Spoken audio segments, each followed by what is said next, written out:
1889 সালের এক ভয়াবহ দিন। সিয়াটল শহরের বিধ্বংসী আগুন লেগে সবকিছু পুড়ে ছাই হয়ে যায়।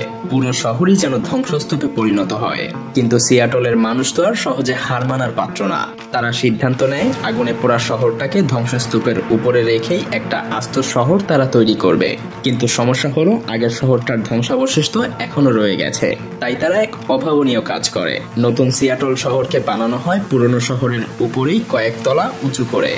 ফলে আগের সেই পুড়ে যাওয়া দোকানপাট, রাস্তাঘাট, ব্যাংক সবই রয়ে যায় মাটির নিচে, ভূগর্ভস্থ এক নতুন জগৎ হিসেবে। যদিও কয়েক দশক পর্যন্ত এই গোপন শহরটা জনসাধারণের অগোচরেই ছিল, কিন্তু কিছু মানুষ এটাকে সুযোগ হিসেবে নেয়।